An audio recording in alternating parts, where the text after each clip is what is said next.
ওই শাড়িটা আমি সরিয়ে রেখেছি।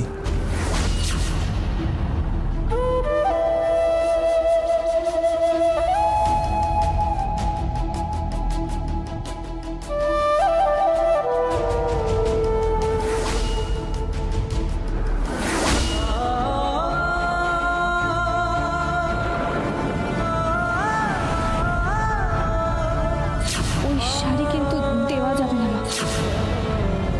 ওই শাড়িটাই আমার চাই।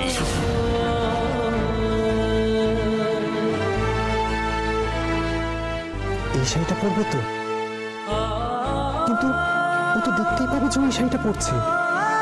ওটা আমার উপর ছেড়ে দে, তুই শুধু শোলককে সামলা।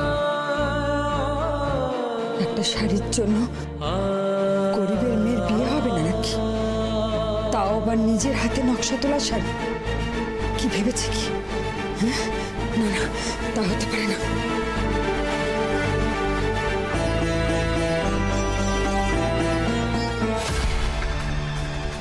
হ্যালো, কিরে শাড়িটা?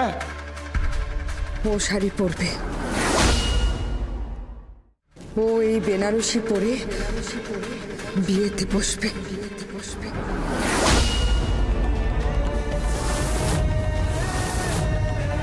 ঠিক আছে ঠিক আছে, ঈশ্বর তোর মঙ্গল করুন। তোর মেয়েকে জন্মও স্ত্রী করুক, শত সন্তানের জননী হোক।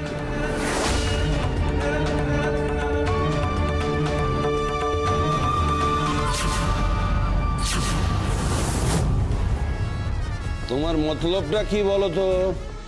মতলবের আবার কি দেখলি? তুমি বর কর্তা, তুমি যাবে ছেলেকে নিয়ে। হ্যাঁ, সে তো আমি যাবই। আর আমি থাকবো তোমার ঘরে। তারপর? তারপর আমি ফোনে যেমন যেমন বলবো তুমি ঠিক তেমনটি করবে। তুই কি চাইছিস? কি চাইছি?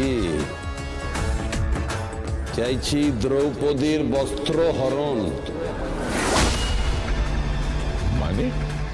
মানে শাড়ির বস্ত্র হরণ।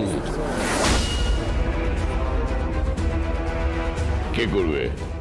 করবে করবে, সে মেয়ে মানুষ, সে ঠিক করেছি। কিন্তু দোষটা গিয়ে পড়বে ওই আঁচল মুখার্জির ওপর। ওই দুজনের মধ্যে লাঠালাঠি লেগে যাবে, আর মাঝখানে বলবো নারদ নারদ। হ্যাঁ হ্যাঁ, আমি বলবো নারদ নারদ। লাগবে লাগবে, নাটক হবে। হ্যাঁ, আমায় নাটক করে অনেক কথা শুনিয়েছিল না ওই ফ্যাশন শোর দিন।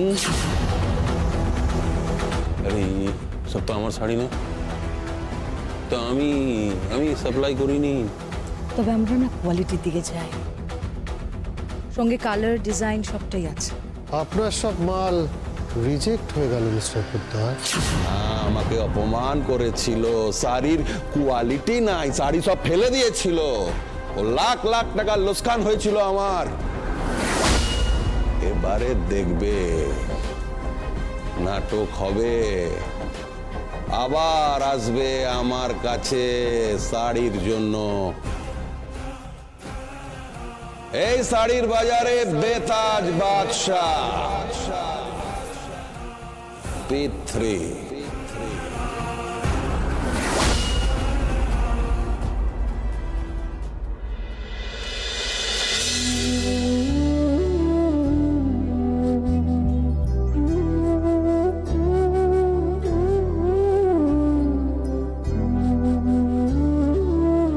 এই শাড়িটা পরবে তো, এই শাড়িটা পরবে তো, কিন্তু ও তো দেখতেই পাবে যে ওই শাড়িটা পরছে।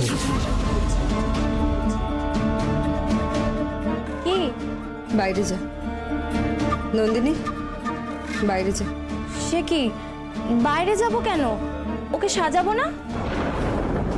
যেটা বলছি সেটা কর। মা মা মা, দিদি কোথায়? এই বেনারসিটা পরাবো। তোমার দিদিকে আমি সাজাবো।